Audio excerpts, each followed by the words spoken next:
The Ascension of Isaiah, written sometime in the 2nd century, gives us a mixed bag of both the early beliefs as well as the later Galilean tradition.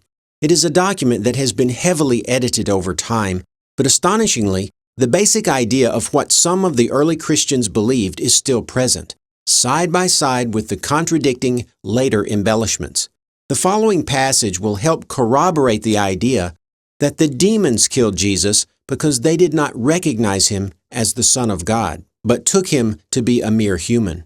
We'll also gain a clue as to where this death took place, why Jesus had to physically die, and most importantly, whether Jesus was born as a human on earth or merely transformed his appearance into the shape of a human. To help set up the context, an angel is doing the speaking here and is explaining the details of Jesus' death to Isaiah. The Lord will descend into the world in the last days, he who is to be called Christ after he has descended and become like you in form, and they will think that he is flesh and a man.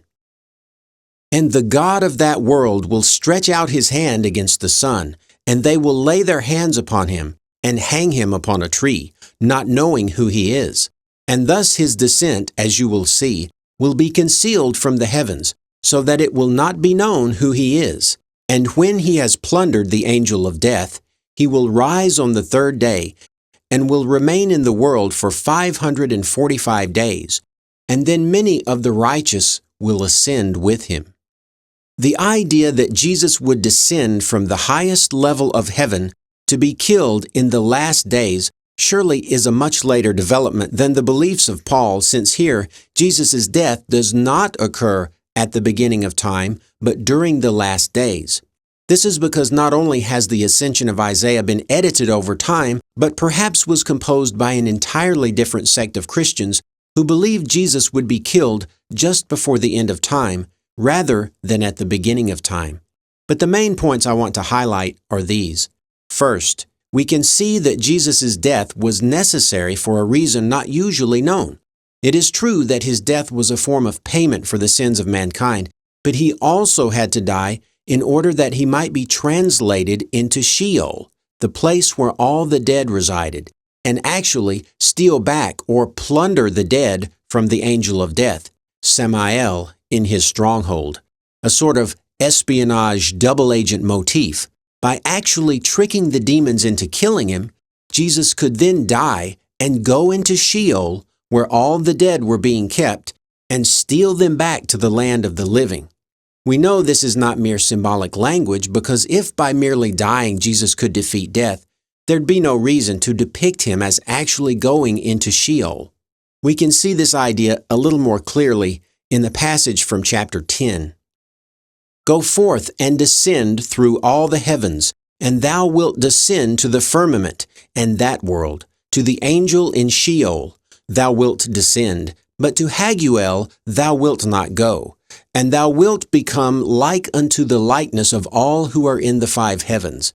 And thou wilt be careful to become like the form of the angels of the firmament, and the angels also who are in Sheol. And none of the angels of that world shall know that thou art with me, and of the 7 heavens, and of their angels. Much more could be said about this idea, but let's move on. Secondly, it is Satan who is described as stretching out his hand against Jesus, and the phrase, they will lay their hands upon him and hang him upon a tree, most likely refers to the demons and not the Jews or Romans for a couple of reasons. 1, it comes immediately after the mention of Satan. 2, both Satan and they are depicted as grabbing Jesus physically with their hands. And 3, a less obvious reason, is that these beings who hang him on a tree will think he is flesh and a man. This point really should be stressed. What else would the Romans and Jews think if they saw something shaped like a man that walked and talked like a man? But the big clue here is that just because the Romans or Jews saw Jesus and assumed he was a man, would have been no reason to kill him. They would not have killed Jesus just because he looked like a man. But the demons would have no reason not to kill a mere man who they found inside their stomping ground, and would never have killed Jesus if he had not disguised himself in the shape of a man. These demons who kill Jesus do so because they do not recognize him as the Son of God and think he is just a normal man that they can kill. Remember, in the last video, we read a similar statement from Paul. None of the rulers of this age understood it, for if they had, they would not have crucified the Lord of glory. So we now have further corroboration that the demons killed Jesus, but we've also seen a merging of both early and late beliefs into one document. Not uncommon, but rather the norm. New ideas spawned new apologies and explanations, and we see this in almost every Christian document. But the part that's most intriguing is the part about Jesus merely looking like a man. They will think that he is flesh and a man. Jesus is depicted as taking on the shape of a human and not actually becoming human. He merely takes on the appearance of a man after descending through the levels of heaven, and the phrase "they will think that he is flesh and a man" certainly seems to leave no room for a human Jesus. But some may want to argue that this passage is not from the Bible. That's why it was not included as Holy Scripture.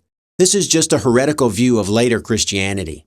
This is merely a form of Docetism, where Christians denied the physical body of Jesus but still believed he was on earth and did all that the Gospels claim. Once again, the answers can be found in the earliest Christian writings. Let's see if any of the earliest New Testament documents contain this idea of Jesus not really being a human, but simply looking like one. If we can find this, it's going to hammer yet another nail into the coffin of the historical Jesus. Why don't we start with who else? Paul the Apostle.